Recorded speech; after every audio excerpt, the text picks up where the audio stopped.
So net neutrality, as some of you might be aware, is the practice of essentially keeping the internet on a level playing field. And it says that internet providers cannot give any kind of special or tiered access to what you may find on the internet.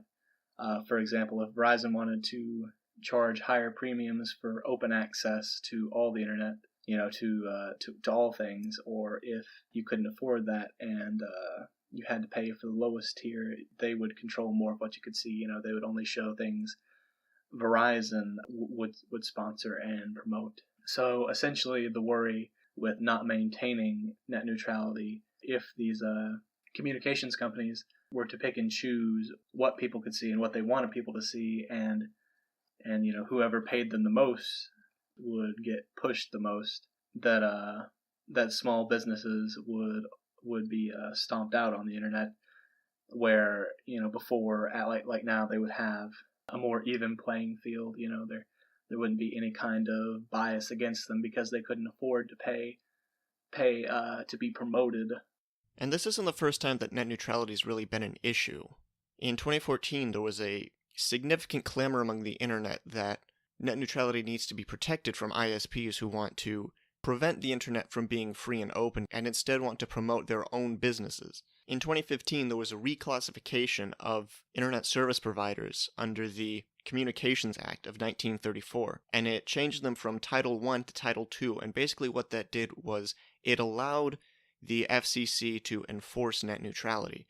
Beforehand, it didn't really have the ability to under the law.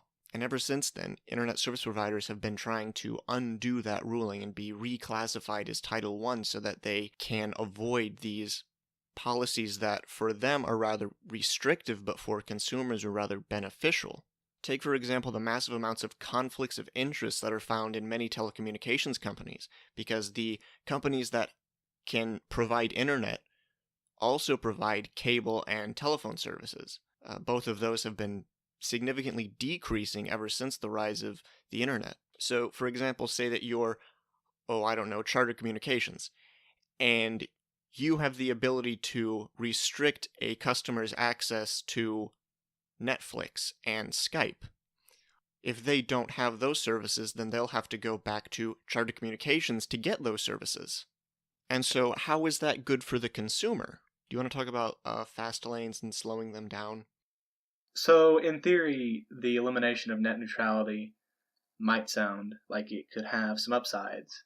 Like if companies were to pay ISPs to promote their content, they would provide, in theory, they could provide faster connections and speeds to reach those sites, while others who don't pay would get slower speeds. And the reality of this, you think maybe they'll build upon the infrastructure and, improve internet speeds all around, and, maybe slow to them now would be normal now, but the reality of it is that at least initially, the faster speeds would more than likely be regular speeds now, and that the slower speeds would be way slower than you're used to now, because really it's easier to build these slower pathways and inhibit certain companies and providers if they don't want to pay, or even if they don't want to pay as much because they can't afford it.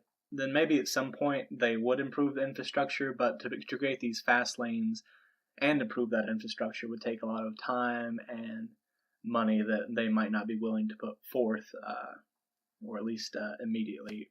So most of us would probably think that maintaining that neutrality would be preferable, at least in this stage, or that any kind of movement away from net neutrality would have to be heavily regulated as well, because some people like to look on the side of optimism that the ISPs would kind of be on the side of the consumer, but really the whole reason that they're against net neutrality is because it says it prevents them from making quite as large of a profit. So really that shows that they're not out for the consumers, and maybe they'll do a few things to boost it, but overall it's more likely that it will be a negative outcome for consumers, and that the way that you're used to consuming things on the internet will not sustain itself.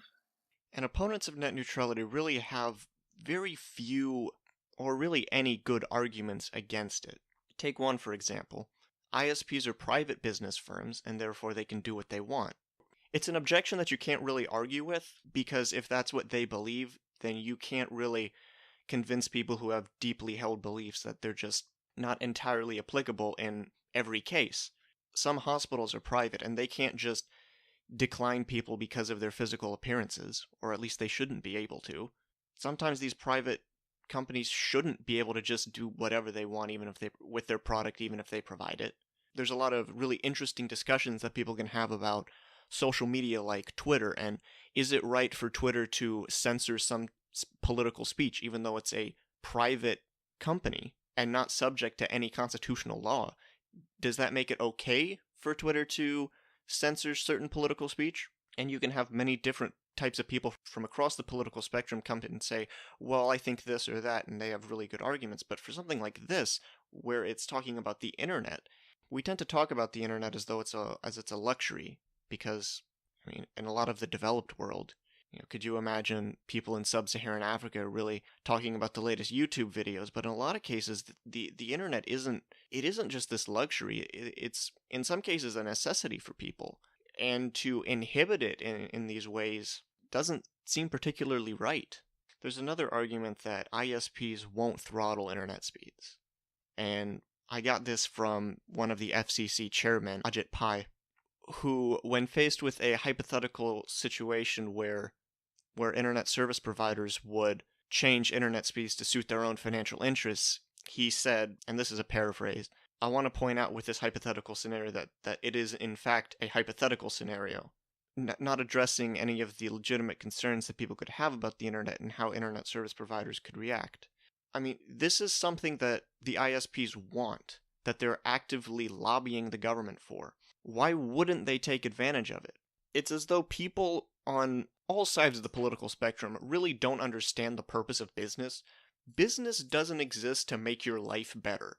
Business exists to make money. And they will treat you well so long as you continue to give them money. If treating you well doesn't make them more money, they won't treat you well. It's a very simple concept, but people just refuse to understand it. They think that business is somehow their friend, and that it exists to benefit all mankind as opposed to shareholders or proprietors. If Verizon and Comcast and all other types of ISPs are actively pushing for this, then they want it to make more money. It's pretty much as simple as that. And net neutrality might not slip away entirely all in one decision. It might chip away bit by bit by bit, and they might start making more money and more money and more money. And the real question is, like, where will they stop? I mean, how much money is enough money? I mean, one of the Rockefellers was famously asked, how much money is enough? And he just said a little bit more. So it's hard to tell what will they decide is enough. When will they stop? Will this pushback against the FCC ever stop? Or will they just want more and more and more? Give them an inch and they take a mile.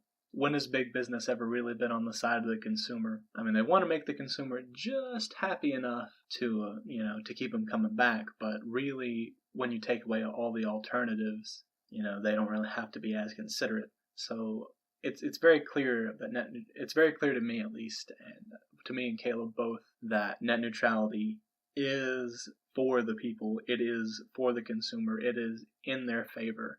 And it's not like the existence of net neutrality has hindered, the development of the internet and its infrastructure. I mean, sure, maybe if these companies, made more money, that it would develop more rapidly, but it still would be, for only those top tier customers. But I mean, even with net neutrality, the infrastructure has continued to develop. With the Google Fiber and so on and so forth, the higher speed internets.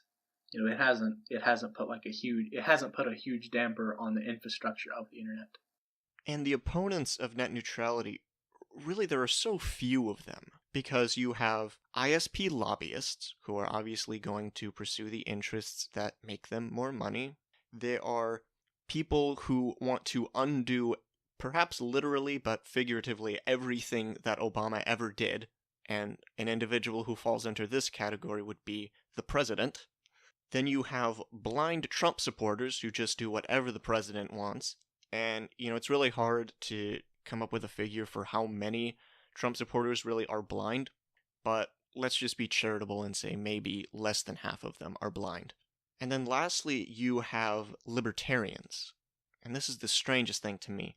really, when I say libertarians, I mean a specific branch of libertarianism, which is very much followers of Milton Friedman, followers of the most laissez-faire capitalism possibly imaginable. Almost anarcho-capitalism, really. Milton was a person who said that monopolies existed because of government interference, and that without government interference there would be no monopolies. He's more educated than I am, but it seems a bit far-fetched to me. And for these people, regulations themselves are the problem, and that any sort of regulation interferes with the market. I think that these people don't understand that regulations can be bad, and regulations can be good, and regulations can kind of be ineffective and not really do anything.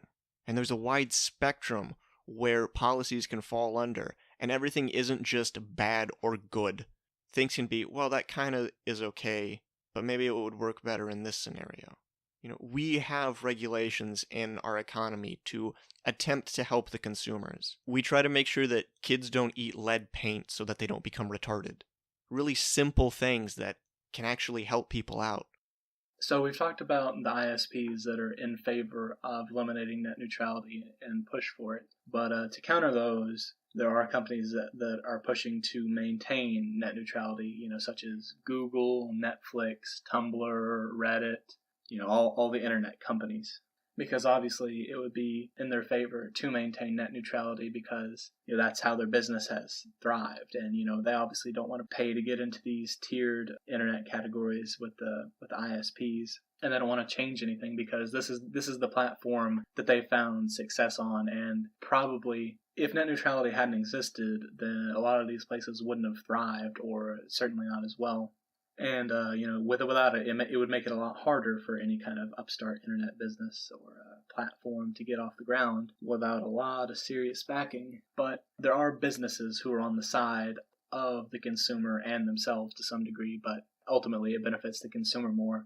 And I saw a poll in an article. I can't quite remember what it was from, but it said that 60% of voters were in favor of the FCC's current net neutrality regulations, and that they were in favor of maintaining net neutrality. Arguably, the people that want to eliminate net neutrality are in the minority, but the minority is becoming, ever so more significant. And I mean, there are even more people who don't really fully understand what net neutrality is and the consequences of eliminating it. And I think that a lot of those people, if they were to be neutral, then obviously when their internet providers, start offering tiers of access and their rates go up, or they don't have the same access that they did, I think that there'd be a lot more outcry from people who were neutral before.